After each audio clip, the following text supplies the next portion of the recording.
Greetings, everyone. Welcome to the Tarrant County Five Stones Task Force. I know a lot of you are still in line for food, so please continue getting your food. If you haven't, please go ahead and get in line. We've got awesome burgers this month in honor of 4th of July coming up. So I want to first give a shout out to Catering to Love for providing the food this month.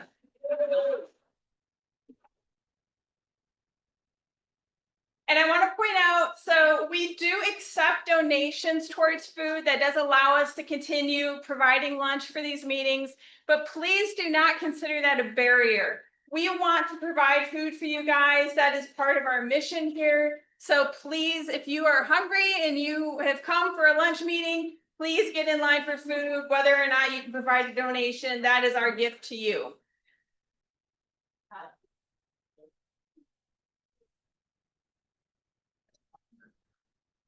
All right. If you are new to Five Stones and you were not on the sign-in sheet, please take a quick moment and use this QR code. If you don't mind, this will be a quick little sign-up sheet. It'll give you the option to get in our email list, and so we'll get a head count and we'll be able to add you to our meeting reminders, and so you'll be abreast of all of our meetings that are coming up.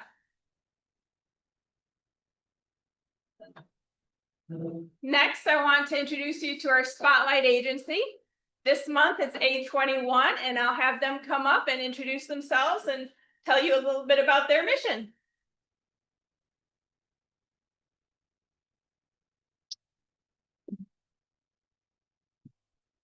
Hello, my name is Jennifer McKenzie, and I'm a caseworker for A21, and I'm excited to get to share a little bit about what we do.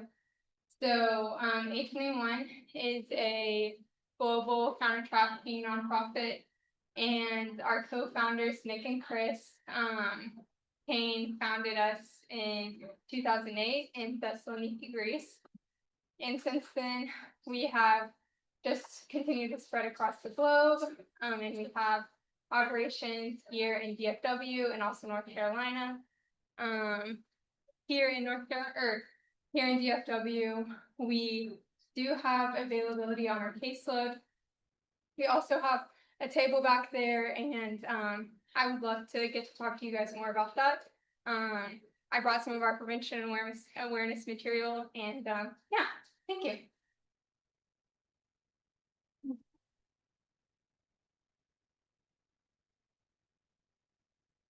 All right. So currently the Five Stones Task Force has 20 partner agencies. Do any of our partner agencies have any other announcements for this month? All right. Then we will go ahead and go into our law enforcement updates. So Detective Orand had the audacity to go on vacation this month. And Detective Austin is in training. So we are actually not going to have a Fort Worth PD update, but we are going to have a Tarrant County Sheriff's Office update, and Investigator Thompson is going to come and give that.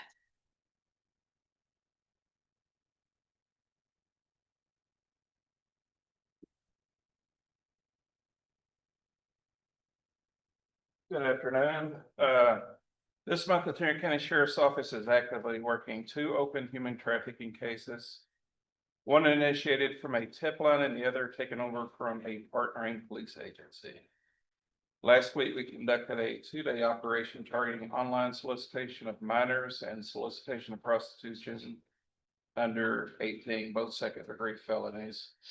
This joint effort included Fort Worth PD, Texas DPS, Euless PD came as observers, and the Wise County Sheriff's Office came as observers also.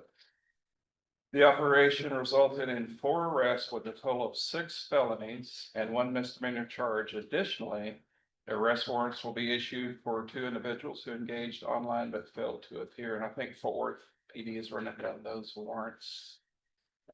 Yesterday, one individual from the operation last week that I just mentioned attempted to meet with our undercover Investigator Connell.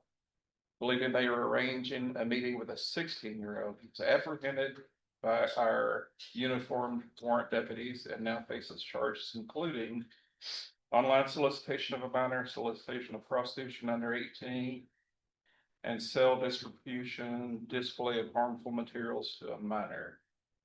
We extend our gratitude to all agencies involved for the continued collaboration in combating human trafficking. Thank you.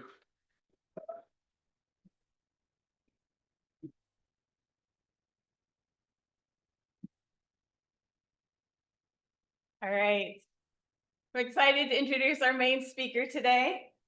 Leticia Connell is a dedicated law enforcement professional with over 9 years of experience and currently serves as an investigator with the Tarrant County Sheriff's Office Human Trafficking and Child Exploitation Unit. Investigator Connell specializes in investigating human trafficking and online exploitation of children and is a member of the Tarrant County Human Trafficking Task Force and the North Texas Internet Crimes Against Children Task Force. Before joining Texas in the fight to combat trafficking and child exploitation, Investigator Connell served as a peace officer in Central California, where she dedicated her efforts to bring justice to victims of domestic violence, sexual assault, and child abuse. Throughout her career, Investigator Connell has maintained a strong commitment to protecting vulnerable populations and brings a trauma-informed and victim-centered approach to some of the most sensitive and complex cases. Investigator Connell is driven by a mission to seek justice, support survivors, and enhance community safety through accountability and integrity. With additional experience as a licensed instructor, Investigator Connell is also committed to mentoring the next generation of law enforcement officers and advancing best practices in criminal investigations. Investigator Connell holds a bachelor's degree in criminal justice. She is a wife and mother to a beautiful teenage daughter, her driving force to work diligently to combat abuse and child exploitation everywhere she can. Please welcome Investigator Connell.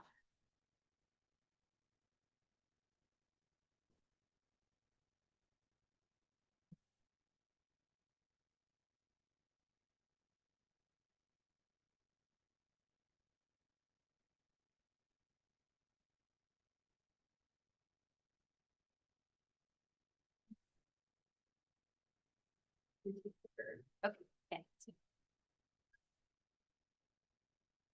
Good morning. Morning, everyone. Thank you for being here. I was prepared to give myself an introduction, but seeing as how that was already done and way better than I was planning on doing, I'm just going to go ahead and skip that part. But again, my name is Leticia Connell with Tarrant County Sheriff's Office. I work within our Human Trafficking and Child Exploitation Unit. And we're going to be having a little conversation here today. Before I do, however, I wanted to introduce myself and my partner. Oh, he said, here's the clicker. Okay, so you already got my introduction. Our unit is made up of several investigators to include our Sergeant Kristen Jarvis. He did have every intent of being here today, and look at that, he actually just walked in the room.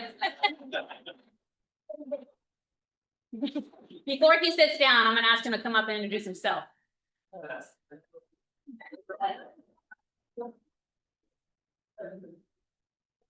Grade A timing, that's why he was Sergeant. How y'all doing? I'm Chris Jarvis. I'm the sergeant with the Tarrant County Human Trafficking and that was our unit, and then we're also part of the Tarrant County Human Trafficking Task Force. Thank you. Yay. And my awesome partner, Investigator Thompson. I feel like I was just up here. 40 years as a peace officer, started in 1985 with the Tarrant County Sheriff's Office, and I'm still here today. I've done everything from patrol, crime scene, K-9, investigative, public corruption, and now human trafficking. With all those years of service, I have not learned as much as I have since being in human trafficking, and mostly from Investigator Connell. So I'm thankful for her service, what she brings, her experience from her big background has been great for me. I mean, I'm still learning stuff every day, so give her your full attention, please. Thank you.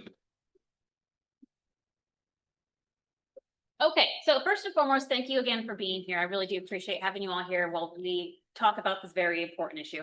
As Felicia already mentioned, I am an investigator with Tarrant County. I work with the Human Trafficking Unit. I'm on the task force, the Human Trafficking Task Force of Tarrant County, as well as the North Texas, ICAP Task Force. My primary focus, although I've been a cop for 9 years and I've worked abuse cases throughout the entirety of my career, but my focus now is going from, instead of physical abuse like I had done when I first started, to into the realm of online exploitation, essentially internet crimes against children, which I'll refer to as ICAT for the rest of this presentation. That means in case you hear that term come up. So like I said, my focus now is targeting what I believe to be the very most vulnerable of all of our populations, our kiddos, right? Okay.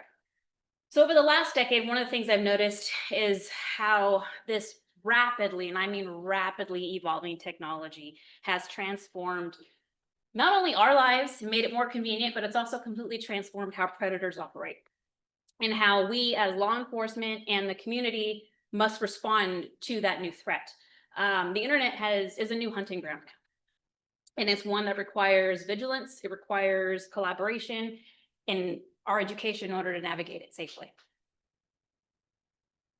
So the purpose of our presentation today is again to explain those new threats. And more specifically, I want to explain to you the intersection of child sex trafficking. Now, sex trafficking is something that we're all very familiar with, but what we don't get a chance to really discuss is how that has kind of evolved into and from internet crimes against children. So I want to spend that time going over the intersection of those two concepts with you.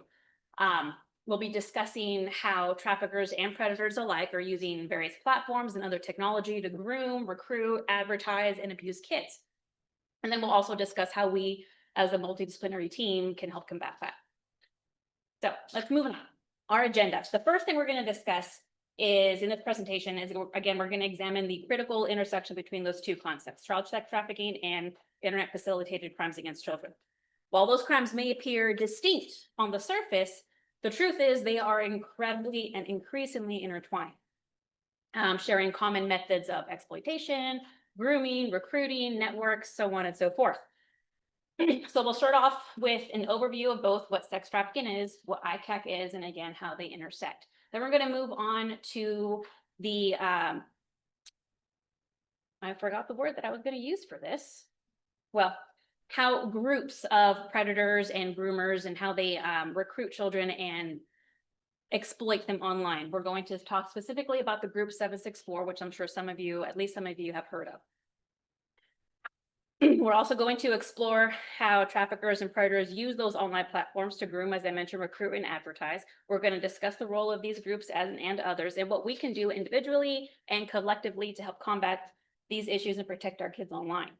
We're also going to touch on some recent legislation, some legislative efforts that have aimed to strengthen how we respond to these crimes. So again, thank you for being here, for your commitment to this critical issue, and let's get started. Okay. I went over this again. One last thing, I'm sorry, I forgot about this slide. We're also going to talk about what current threats currently are facing our kids, and then some practical tips for us and how we as multidisciplinary partners and parents can help combat them. And then of course, at the end, there's going to be time for Q&A and discussion, whatever comments you guys might have. And then we'll finish up and let you get on your way.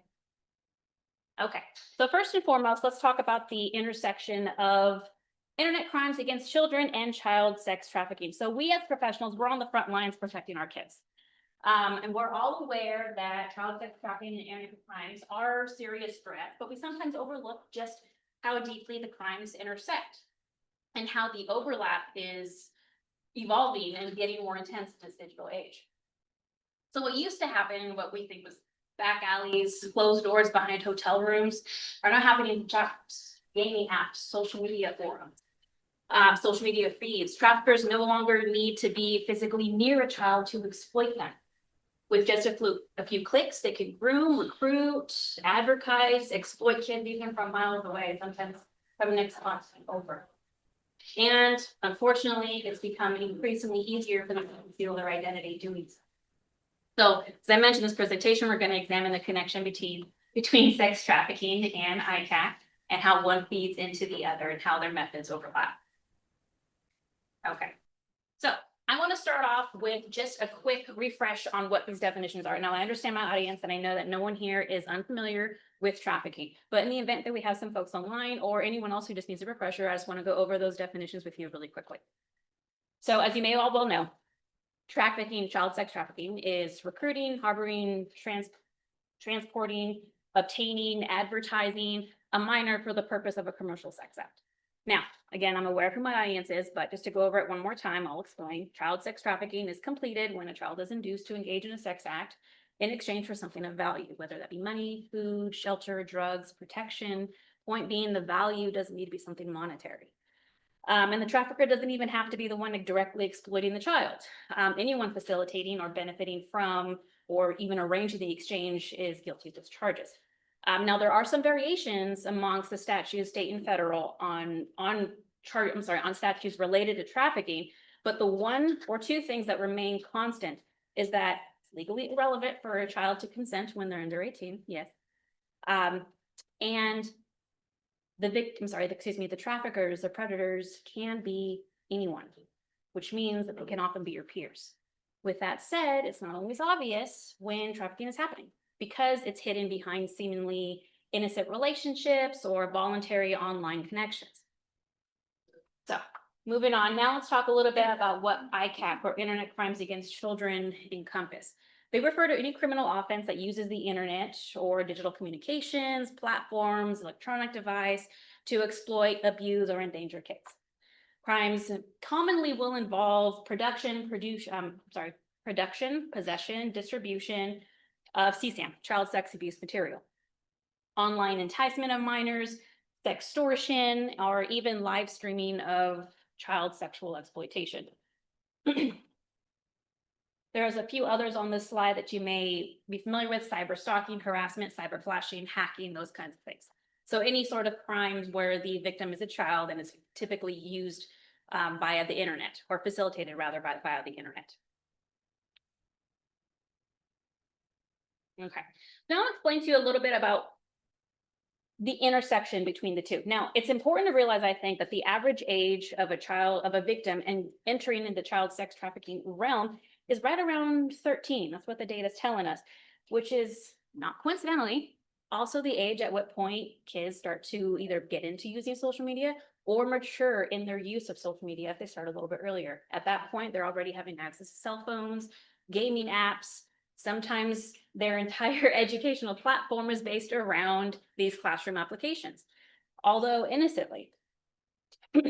So while in traditional sense, one may view trafficking to involve a child being physically or personally forced to or enticed to engage in some sort of sexual conduct, with the role that technology plays in our lives nowadays, it's becoming more and more common to exploit children online where one doesn't have to actually be near your kids. So videos and images can then be created, they'll be sold for profit, and thus you have the elements of trafficking. So some of the other techniques that exist between both trafficking and ICAC, you're going to see a lot of overlap in how they groom and recruit. Predators build emotional connections through platforms. Instagram, Snapchat, TikTok, Facebook, you name it, none of them are immune. Those relationships that are being formed online can often and do often evolve into grooming and recruiting for sex trafficking or other ICAC related crimes. Often these folks that are engaging with their children are pretending to be peers or become peers or just someone that they believe is trustworthy. In some cases, the grooming progresses very quickly. And I can tell you that from personal experience working within this unit, doing these operations, a lot of times that involve us posing as minors. And it does not take very long at all, sometimes within a day, for individuals to try and groom us. And I'm a fully grown, mature, most of the time, adult. Can you imagine the sort of impact this is having on our children?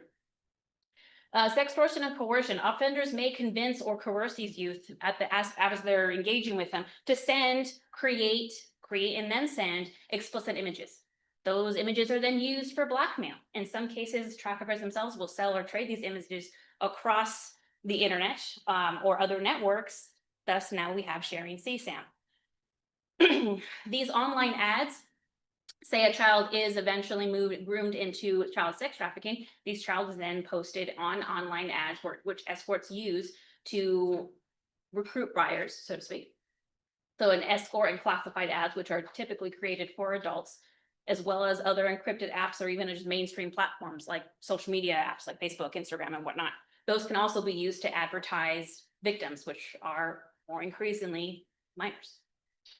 Some more popular tools, again, Telegram, Signal, WhatsApp. We're all familiar with some of those encrypted apps, Signal, WhatsApp, Telegram. Okay, great. And then, of course, other peer-to-peer cash networks, which you guys are all very familiar with, Cash App, Venmo, PayPal. None of those are immune, and all of them can find themselves with a role to play in child sex trafficking and ICAP-related crimes. And then, of course, there's always the dark web. And those forums are often used to not only entice or share children, but rather share files as well. We also are finding that there's an increase in virtual and live streamed abuse. Children can be exploited for money in real time. There's something called webcam blackmail, in which case a child is groomed, their webcam is then accessed, they're forced to commit certain acts or engage in certain behaviors outside their webcam. That video is then streamed online for profit. That's a form of trafficking. So the abuse itself may be directed by the users on the internet and then shared, thus creating a global market. One of the major issues that we've run into is that there is an increase and an evolution in how offenders obstruct detection and avoid identification. Predators will use VPNs, burner phones and fake profiles, anonymous payment systems. And all these tools are being used now to try and avoid or delay detection by law enforcement, making our job increasingly more difficult. So all this to say that while we see a lot of these same tactics in child sex trafficking or even adult human trafficking, adult trafficking, because of our reliance on technology, there is a perfect space for all these internet-related crimes to develop into child sex trafficking. And that's the point I'm trying to make. These two are no longer very distinct, separate realms. They are becoming much more intertwined. And it's going to be incumbent upon us to pay attention to those factors, to try and figure out a better way to combat them. The technology is evolving, so therefore our response is going to have to evolve as well.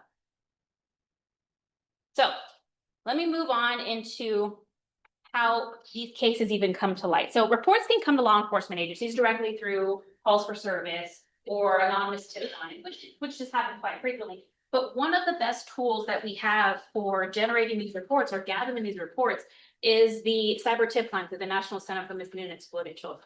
Now, I'm not going to go too far into NCMEC. I don't work for NCMEC. There's a whole plethora of information that they provide, but I will say one or two things about them. And I think it's important because I want you to understand just how prevalent this issue is becoming and how quickly it has grown. So if you're not aware, the cyber tip line is a centralized online reporting system. The general public, as well as electronic service providers, for example, by that I mean Facebook, Instagram, TikTok, all the social media companies, they use this mechanism for reporting whatever they believe to be potentially some sort of internet facilitated crime against a child. So whether it be grooming, online solicitation, enticing children to travel for sexual conduct, they will report those users, those conversations, they'll report files, whatever it is that they've detected that falls under that realm, they'll go ahead and report it to NCMEC. It generates a cyber tip line and that gets disseminated out to law enforcement. What I think is important to understand is that it's a problem and it's becoming a bigger problem. Let me just share this with you. So this is a trend that we've seen. This information is data that I received from NCMEC directly. And granted, I don't have the numbers for 2024, but I want to pay attention to the change between 2021, 22, and 23. We're looking at a total growth of 12% from one year onto the next. Numbers of reports. This is in the millions at this point across the country into the cyber tip line, each reporting individual cases of potential ICAC related crimes or trafficking. What I think is most, I guess, the scariest thing is this next slide. So we start off in 2021 with 44,000 reports of online solicitation of minor. That's what OSM stands for, online solicitation of minor. Someone is going online and soliciting a minor to meet or engage in some sort of sexual activity. In 2022, it doubled. But in 2023, it went from 80,000 to 186,000. There's 186,000 reports of a child potentially being groomed or enticed to commit a sex act by some stranger using an online platform. Now, granted, I'm not saying it's 186,000 kids, but it's 186,000 reports, and I think that is concerning enough. Now, obscene material, that's going to refer to any sort of a material that's being sent from one person to a child or from a child to another person. And the CST that you see there refers to child sex trafficking. So you see that all those cases are increasing in number as well. Okay.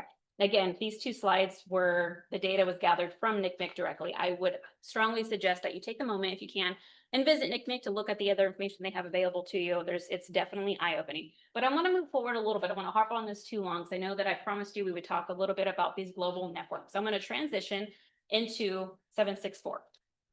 Is anybody here familiar with 764? Okay, not very many. Well, let me just give a brief explanation.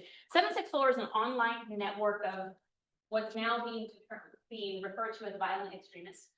They engage in online criminal conduct. They include child exploitation and glorification of violence. Let's talk a little bit more about that.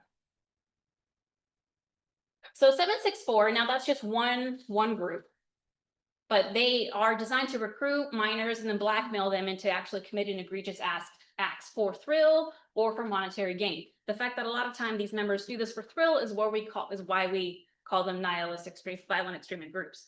But sometimes it is also for monetary gain. Just a little bit of background on the group itself. It was spearheaded in in 2021 by a teenager out here in Stephenville, Texas.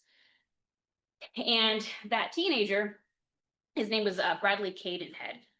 He had a history of mental health issues. He had some problematic behavior growing up during his early childhood, including interest in pornography at a very young age. That eventually developed into a fascination with gore. He spent a lot of time online, but was frequently unsupervised. And ultimately, he was able to create the 764 chat rooms and servers. That's not the number of chat rooms. That 764 is the name of the group, and it refers to the zip code that he lived in. 76401, I believe, is the zip code for Stephenville. In any case, Caden and dozens of others used these 764 servers via Discord and Telegram initially to distribute CSAM.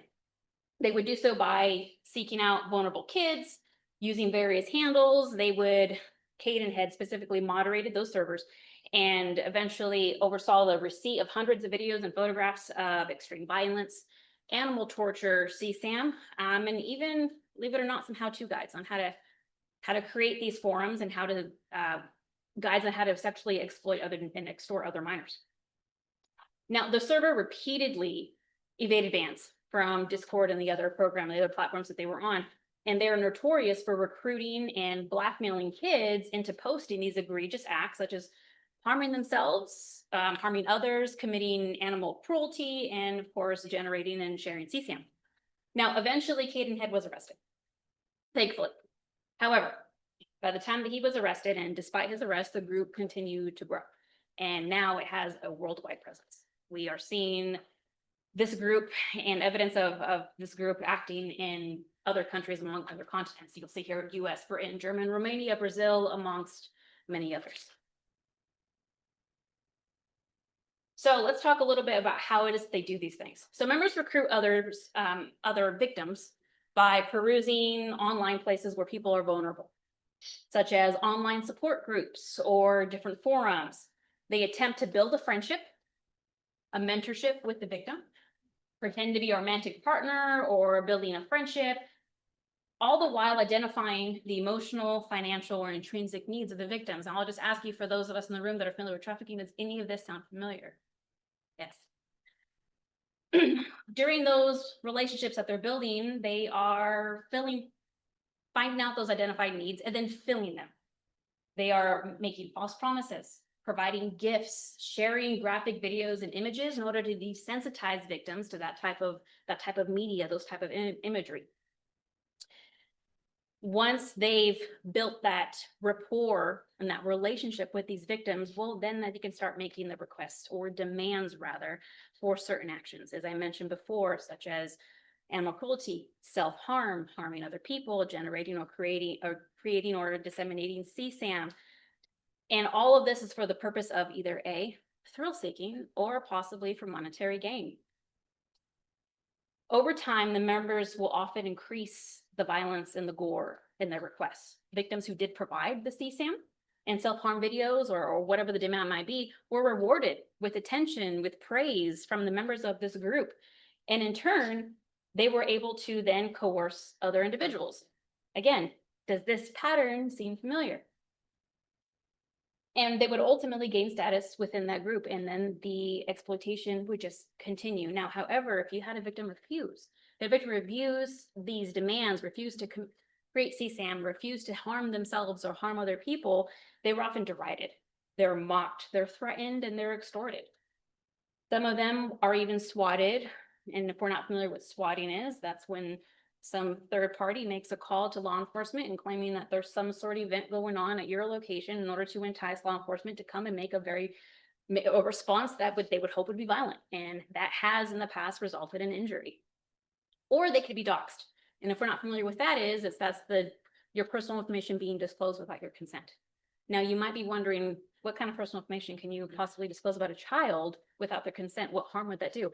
Well, for an adult, yes, that is a little differently. However, for a child, that might not necessarily be you're disclosing their social security number, but rather that might be they're contacting the principal of your school and telling them that you're generating CSAM. They might be posting information to all your friends, pictures of you, or information that you might be doing A, B, and C, whether it's self-harm, harming other people, and that of course has its own repercussions, both socially and legally. So again, I mentioned before, due to the group's desire to encourage and increase the violence simply for the thrill of it, we do refer to them as nihilistic, violent extremists. So I just wanted to go over with you just a little bit about 764. Now, 764 is not the only group out there, unfortunately. And again, they are global, despite the fact that their founder was arrested and is still, I believe, still in prison.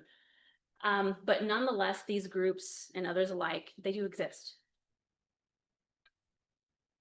Okay. So I want to move on a little bit into how it is that we are trying to combat these issues. Obviously, it's stacked up against us, that is for sure. But there are some legislative efforts being made to try and assist us in combating trafficking, child sex trafficking, as well as internet crimes against children. So I want to transition one more time into the legislative update. However, before I get there, I understand I just gave you a ton of information. Does anybody have any questions or comments at all about anything we've discussed so far? Yes. You showed the number that Vanessa threw out. Did you say or do we know what shot that? There's a couple of different reasons why reports have been increasing. One, it could the number of incidents could have increased. Absolutely, they are. The trend is that it's going up. But also, we are making a lot of efforts in trying to help parents, internet service providers, electronic service providers understand what it is that we're looking for. So a lot of those times, it is also better reporting. Or rather just more frequent reporting. I don't want to say better because sometimes we do get reports of things that aren't actually crimes, which makes our job a lot harder because now we're getting inundated with a ton of reports that may not necessarily be worth investigating, but nonetheless, we go through every single one. So better reporting, more frequent reporting, more awareness amongst the community and the other players as far as providers, law enforcement, advocates, and so on and so forth. More education for those groups, help them understand what it is they're looking for, and thus increasing the potential for more reports to come in, as well as, unfortunately, it just occurs more often. Any other questions at all? Oh, okay, well, I saw you first. Go ahead. Will all of this information be found under that scanning that QR code that you had up there earlier? I'm not sure, Felicia's, the presentation itself, is that made available? We will make the presentation available in the after action email that I send out in a couple days. Register through the QR code? Yes, Okay. yes, as long as you click yes to add it to the email address. Awesome. That way I can review that with my wife. So we have both of us are parents for a cheer team and volunteer. We didn't realize this was going on. It's great. Would it be possible to raise up the volume just a little bit on your mic? Absolutely. I think I'll just need it closer to my face. I keep holding it down. I'm sorry. Just yell at me. And if you'd like, I can also get with you afterward. I'll give you some contact information for me directly. So if there's anything that's not fully explained or that isn't clear, by all means, reach out. Okay, and then I think there was one more.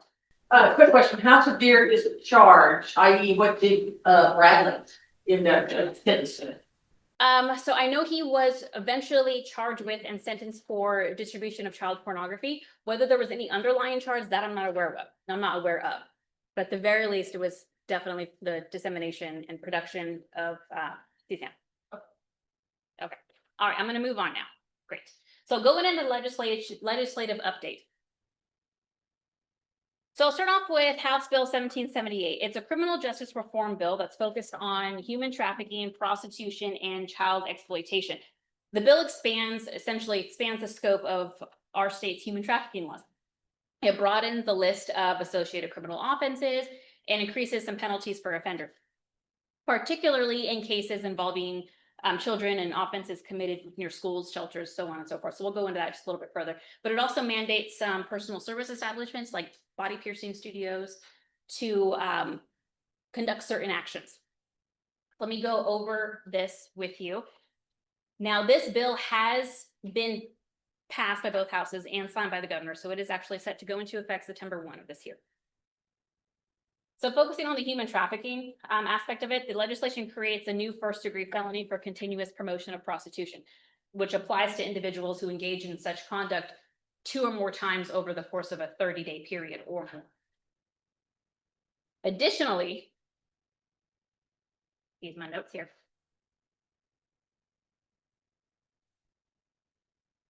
Additionally, it clarifies whether or not the person needs to know the age of the child, or whether the person needs to know the age of the child, or whether or not the victim is disabled in the event that we have a trafficking of persons involving children or disabled individuals. It also, like I said, clarifies some enhancements to committing any part of the offense within 1,000 feet of a school or school bus stop. So it added a couple locations, but more importantly, it also added that it could include now any part of the offense as opposed to a very specific part of the offense being within those locations. So now those types of scenarios will apply. Now, in terms of CSAM in the realm of child pornography, this bill, this probably one of my favorite portions of the bill, is that it actually lowered the enhancement penalties for possession and promotion of CSAM. So initially, a third-degree felony would have been 1 to 99 files, but now it's 1 to 9 files. You can see there's a little bit further of explanation, the changes between a third degree, second degree, and a first degree felony. But essentially what it does now is it lowers the threshold of how many files someone needs to have before they qualify for a particular type of offense, a particular level of offense. Furthermore, those who are found in possession of or distributing more than 50 files or have a prior conviction, 15-year minimum, which is fantastic. Now moving on to the prostitution element. As I mentioned, the provision for solicitation of prostitution was enhanced from a state jail felony to now a second-degree felony. And it does no longer requires the actor to pay the child. Rather, it could be the actor pays an individual as long as the victim in this particular case is under the age of 18. So slight variations there. Okay, I'm going to move on to the next portion of it. Okay, as I mentioned, the personal service businesses that are affected by this bill includes tattoo parlors, body piercing studios, and other cosmetology facilities that are now required to post signage. That signage will have to be approved, but it is human trafficking signage, as well as ensure that each one of those employees are required or are undergoing now human trafficking awareness training. And there's additional enhancements for those who are actually holding the cosmetology license. They're required to do continued training, whereas the original employees are only required to go through. So not the best, but definitely better than where we were. As far as reporting, enforcement, and outcries, the bill amends requirements on how trafficking cases are reported to Attorney General's office. It does add a couple of offenses to the list of which have no statute limitations. Requires the admission of multiple outcry statements as well, as long as they describe different conduct, which is great for helping us to explain the relationships between traffickers and victims. I'm going to move on to the very next bill. It's going to actually be Senate Bill 1621. Now, this one, with the advancement of technology comes new crimes. Now, state law may not necessarily be able to address them within the current construct of the statutes as they're written. Specifically, deepfake technology. AI technology has exploded in recent years. And it creates another ripple for law enforcement in terms of how we can both apply the law and enforce them. Because traditionally speaking, if we don't have a real child, well, do we really have a victim? I say yes. I say yes because sometimes AI children will eventually become no longer good enough. And then what's the very next step? You all know the answer to that question. So 1621 aims to respond to that, aims to answer that issue.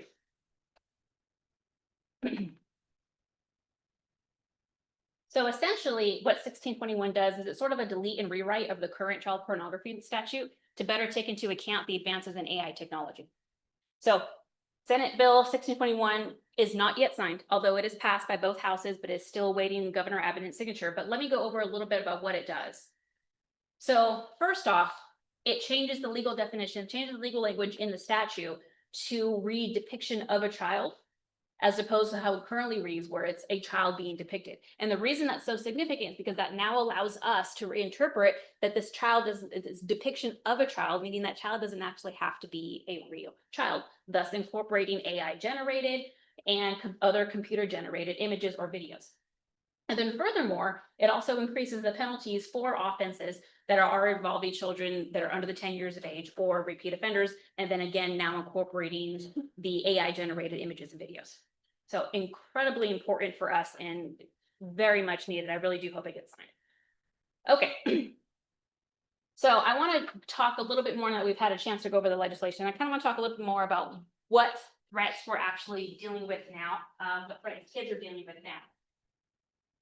So as I mentioned, the fight against online child exploitation, it's rapidly evolving, and we're facing rapidly evolving threats, both to victims as well as to those that are trying to combat it.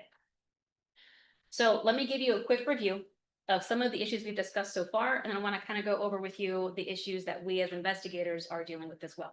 So some of the threats that are currently facing our kids, as I mentioned, global predatory networks, grooming and predation rings of people all across the globe who are out online to exploit children. Then you also have self-generated images or videos or other imagery, or even images and videos that are shared amongst peers, perhaps consensually, but then end up getting shared non-consensually. We've all heard the term revenge porn. Okay, that's what I'm referring to. And again, generative AI generated CSAMs like his deepfakes, whether totally AI generated or legitimate photos that are just nudified using AI. Another threat is the sextortion and financial manipulation, threats to expose explicit images unless kids can pay more, or as I mentioned earlier, the webcam blackmail. And then lastly, one of the bigger issues we're facing is the dark web distribution. CSAM or other files being shared amongst the dark web using BitTorrent software or other hidden forums.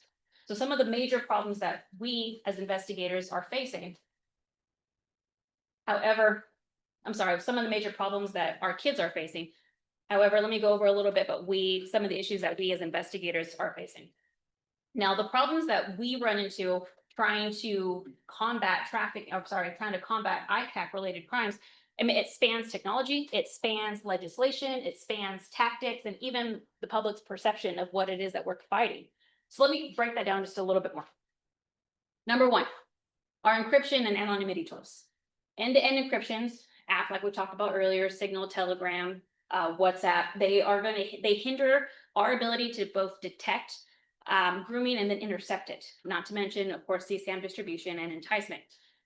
Additionally, the use of virtual private networks, proxy servers, those make it very difficult to try and identify the offenders when they are online. Some of the other issues that we're facing is, of course, generative CSAM, some of their generative AI and synthetic CSAM, as well as evolving tactics from these offenders. Now, sextortion has become a very, very common form of child exploitation, and it's often conducted, however, by transnational criminal groups across our waters or across our borders, which make it very difficult for us as law enforcement in the United States to combat that, because now my subpoenas and my search warrants don't necessarily work. So we have those jurisdictional issues. We also are running into some platform problems. because tech companies differ from company to company in how they cooperate with law enforcement, especially those companies that are not based within the US. Again, our laws don't necessarily apply to them. Whether or not they comply with us I can't hold them to the fire in that respect. They're not within our boundaries. And unfortunately, some platforms will outright deny or even delay preservation request responses or responses to many other subpoenas. So that's another issue we're facing. Of course, there's legislative gaps. You know, we have some in the works now. We're hoping they get signed, but that's a step in the right direction, and I just hope that continues. But one of the bigger issues that we are facing now is simply the behavior and awareness of our child victims. Many victims don't even realize they're being exploited, and again, that's something you see within the trafficking realm as well, especially in cases of grooming and sextortion. And unfortunately, some children may refuse even to cooperate with us once they do discover these issues, or because your first reaction is to want to try and distance yourself from these offenses, they're going to just delete their account. That's the easiest way to go about it, right? And that, of course, unfortunately, presents a problem for us, whether they're deleting it just because of shame or fear even, which is a very real thing. It does make it much more difficult for us to try and combat the issue. And of course, we have AI filters and anonymous social media accounts that just make it harder to find the owner of these accounts in the first place. So that's another issue. As I mentioned earlier, we talked about the spike in the number of reports that are coming through. Well, that translates to a much higher caseload for investigators. And unfortunately, not a lot of agencies employ full-fledged investigators to combat these crimes specifically. For example, I'm part of a human trafficking unit, and we all take a little bit of the pie, but we are only one or few people. There's only so much that we can look at and handle in a day. So that's another problem. And so we're facing mountains of digital evidence that makes it very difficult to come through sometimes. Not that we don't, we absolutely get it done. But again, it does increase our workload. And then as I mentioned earlier before, when the question was posed as to why the reports have gone so high, well, sometimes irrelevant, meaningless data gets sent to us that we still have to, sort of comb through. So that does happen, although I would much rather have it than not, just in case there is a legitimate case in there, but that is an issue that's presented to us. So with that said, what do we do? Well, we must invest. We must invest in ourselves, we must invest in our staffing, we must invest in our time, but we also have to go out there and educate ourselves as to what these threats really are and how to combat them. Whether it's digital training, whether it's talking with other multi-jurisdictional task forces, or just getting together, we need to, one thing I found is that the best luck that we have is when we do it together. Yes. When we share information and we go out there and we seek it out on our own without, what am I trying to say? You get the idea. All right. In any case, there's a need for a stronger public-private partnership between us as law enforcement, between us as multidisciplinary members of these multidisciplinary teams, as well as the tech providers themselves. The partnership between us is really what's going to help us try and combat this problem. So now that we've talked a little bit about all the bad news, let's talk a little bit about what it is that we can do in order to combat this problem. I can tell you that it's probably not possible to jail every single person in the world that's engaging in this sort of behavior. And so the best way to combat this is going to be from the root, meaning at home with our kids. Okay, so it's going to be incumbent on us, not only as investigators and professionals, but as parents. As parents, teaching our children how to be safe online, teaching them what dangers exist, and being open and honest with them. So here's just a few tips on how to get that done. For one, privacy. Privacy first. First and foremost, set your profiles to private. Don't geotag your photos. Don't overshare. Now, you as adults may want you to do whatever you want to, but if you can impress upon your children the importance of these issues and explain to them what lies on the other side of that, then hopefully we can create a population of kids that are much more aware of the dangers that are out there, and then hopefully create an environment where they feel that they can come to you free of judgment when something makes them uncomfortable online, or if they see someone else being made uncomfortable online. So teaching privacy first, teaching digital boundaries, encourage our kids to never share images of their own body, to never engage in secret relationships online. All of these are the same tips and tricks we taught our kids when it came to stranger danger. Now that stranger danger realm, it just got a little bit bigger. And so with that, it's gonna be incumbent upon us as parents to be a little bit more involved and much more serious in how we talk to our kids about what the dangers are that are lurking online. Okay, sorry? May I hold those for? Oh, no, it's okay. I'm done with it now. But we're all adults, so I won't harp on this too much. My whole point was to make sure that we understood that we have a responsibility, I think, and an opportunity to really teach our kids how to be safe online, and that's gonna be where it needs to start, in my opinion. So, with that said, I just want to say to you, to law enforcement, to everyone else in this room and anyone who's watching online, your vigilance is going to be what saves a child. Your vigilance is going to be their lifeline. In a world where predators exploit the anonymity of the internet, your dedication is what's going to bring us clarity, accountability, and ultimately make the world or the internet safer for our kids and for yourselves. So you may not know the child that you save, but you cared, and they're going to live a much better life. So with that said, thank you again for being here and for listening. If you have any questions, comments, by all means, floor is open. Yes, ma'am.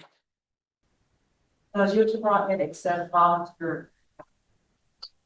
In the area of human trafficking, We were talking about the amount of violence. no. In a word, no. I do appreciate the desire to even want to help. By all means, that's fantastic. Let's see if we could turn that around and find a place where you can help. But as far as reviewing digital evidence, that's going to be something that law enforcement. Anything else? Yes. We have a follow-up question from you're in Oklahoma. Sure. Specific places that they could get involved Within their in Oklahoma. in Oklahoma. I don't know Oklahoma, but I would encourage them to reach out to their child advocacy centers in Oklahoma. I know that that'll be a great opportunity for them to locate some volunteer opportunities, and if not, they can most certainly point them in a better direction. Any other questions? To be able to comb through the digital material so that the officers don't have to actually view it all the time. They have to view it for the case, but they don't have to view it for just on a daily basis to have that imagery imposed on the hearts and minds. Have you heard of being able to use AI in law enforcement to look at these cases, the images for you, and then draw out the need for prosecution? I have never used AI or any sort of digital tool to help me kind of comb through things. Now, AI is used granted, AI is used to exploit kids, but AI is also used in our efforts to try and combat the exploitation. So, and it starts early. It starts even before the reports are made to whether the cyber tip line or elsewhere. Algorithms are used to try and pick out what information is actually most likely going to be criminal and what isn't, or what is possibly exploitation and what's not. So it starts as early as there. But once it comes to me and I have evidence, I don't use any additional tools to help me comb through it for a couple of different reasons. One, I don't have access to such tools, but then also it's my duty to ensure that I'm not relying upon AI to make those determinations, especially if there's a risk of me missing someone. And the last thing I would want is to miss a child. But do those tools exist? Certainly. It's just not something I have any personal experience with. Does that help answer your question? Okay. Yes, I saw you first. How can I get more involved and help me? You know, Sure. Would that be a better question? So as far as the ICAP world, I'm not sure how to answer that. As far as the human trafficking world, we do have a sheet at the sign-in table with a lot of different options about how to get involved very specifically. I am a survivor, and the guy that attacked me when it was in March, and I didn't know him, and he was a registered sex offender, and I want to get involved because I want to become an advocate. Absolutely. No, and we appreciate it. I'm glad you're here, first and foremost. Yes, there are definitely options for getting involved with the trafficking element. As far as getting involved with internet crimes against children, we don't have the same opportunities that we do in terms of trafficking. However, you can do a whole lot of good by sharing your information on a more not necessarily about your personal story, but amongst the group of people that you come in contact with. Even by seeking out, whether it's family, friends, sharing information about internet safety and what dangers actually lurk out there does a world of wonders. If you have a scenario like what you went through, where you had someone who is a registered sex offender who's engaged in certain behaviors, by all means, please let us know. That is something we may want to move forward on. Yeah, I just feel that this is very important, that's why I came, and because they will always attack again, and that's what happened to me, because just because he attacked a child, doesn't mean he's not gonna attack an adult, you know?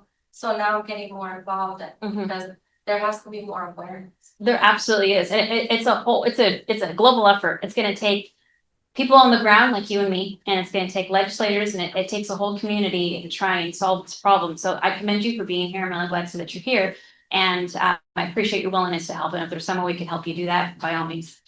Okay, sure, go ahead.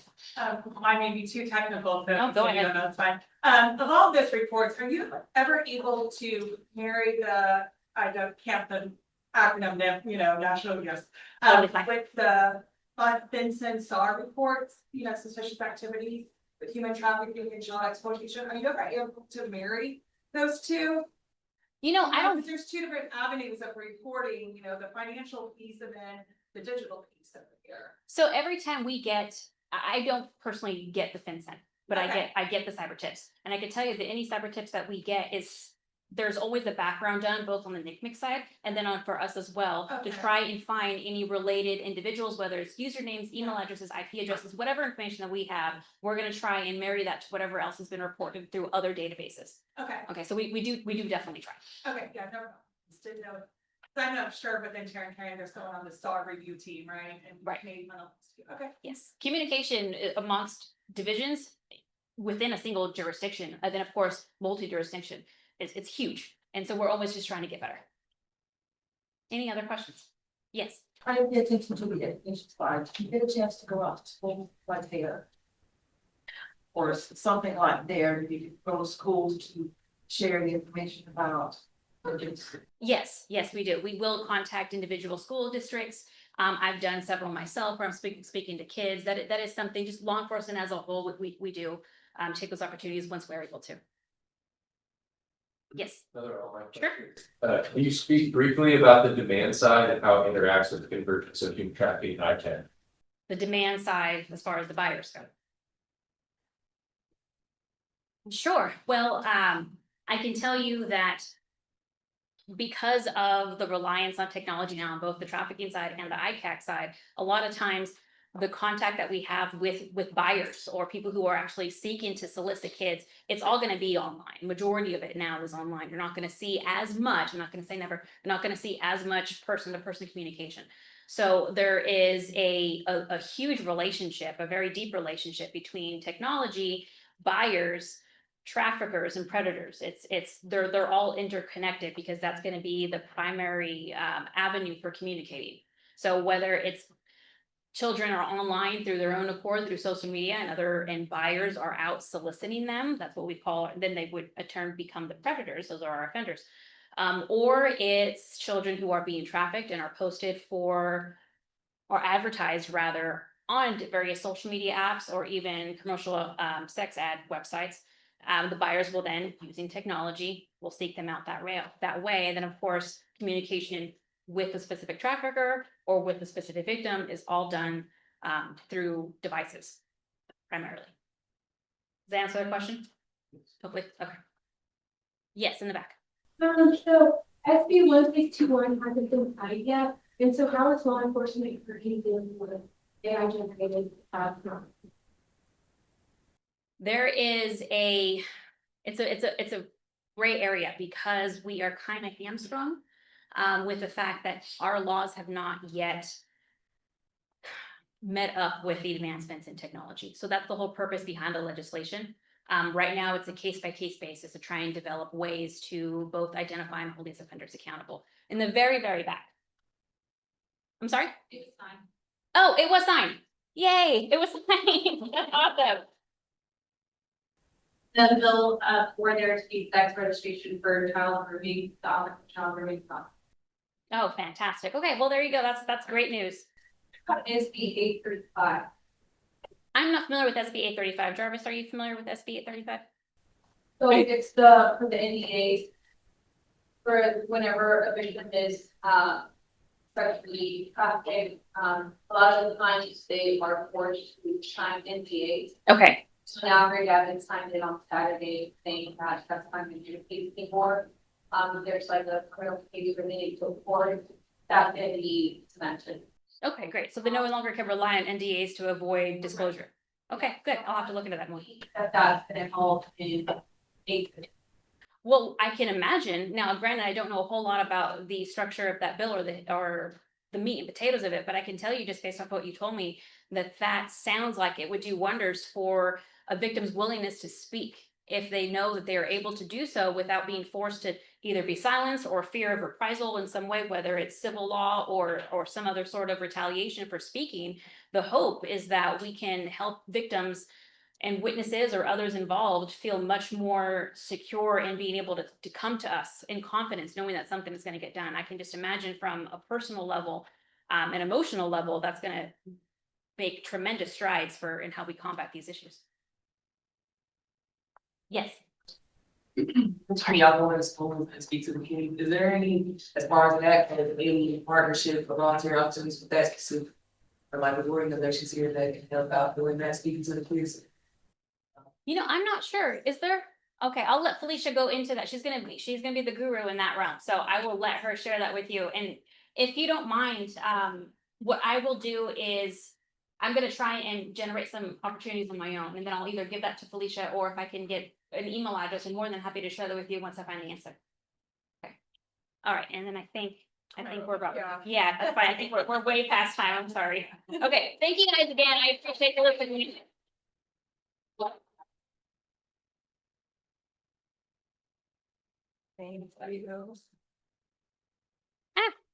Oh, Lord, I needed this. Thank you so much. All right, yes, for those of you asking about education and things like that, be sure to grab one of the papers in the back which talk about how to volunteer, the How I Can Help list. My contact information is on there. Shoot me an email. I will make sure to get you some information about how to get in contact with organizations that do some of that education. Before we break, 821 had a few couple of points that got missed this morning. I'm going to give them 1.5 minutes to make their points, and then we're going to break real quick. Hello, this is not my favorite thing to do, so without my notes, I'm toast, but now I have my notes. So, like I said, H21 has been around since 2008. We have operations in North Carolina, here in DFW. We've been in DFW for a few years, and in that time, we've been able to establish a lot of partnerships, several of them with you guys here. Kind of our whole organization's best summed up in our 3 departments: Reach, Recover, and Restore. So Reach is our prevention and awareness materials. We have several at the table back there. We brought there's like passports that have information on signs to look out for labor trafficking. We have children's storybooks. A lot of things we'd like to talk to you about back there if you're interested. And then Recover is where we partner with law enforcement to do operations or screenings. And we have a freedom bag that we also brought. A lot of times, I'm sure several of you have something to the same extent. It's just kind of what we offer a PBOT when they're exiting their situation. It's kind of like, hi, this maybe will help you build rapport with us. And also it has everything they could need for 48 hours if they do choose to exit their situation. And then Restore, which is what I do, houses our aftercare services, so case management. So that's basically like walking alongside survivors to whatever independence looks like for them. Like recently, I just met with a survivor who I asked her, if you could do anything, like you don't want to do this anymore, if you could do any job, what would you choose? She was like, oh, I know, work at Chick-fil-A. And I was like, praise God, we can make that happen. So it's kind of just like getting them connected with whatever kind of resources they need to get those vulnerabilities down that got them trafficked in the first place. And so in a nutshell, that's what H21 does. And oh, this was Shameless plug, we just started operations in Cook, Grayson, and Fannin County through the CSA program through the Texas Governor's Office, if you're familiar with that. So if anyone here is from Cook, Grayson, or Fannin County or has connections in those counties, I would love to talk to you about that. So that's all.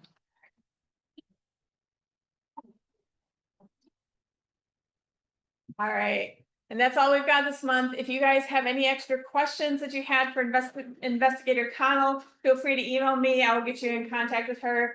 Thank you for coming out, and we will see you all next month.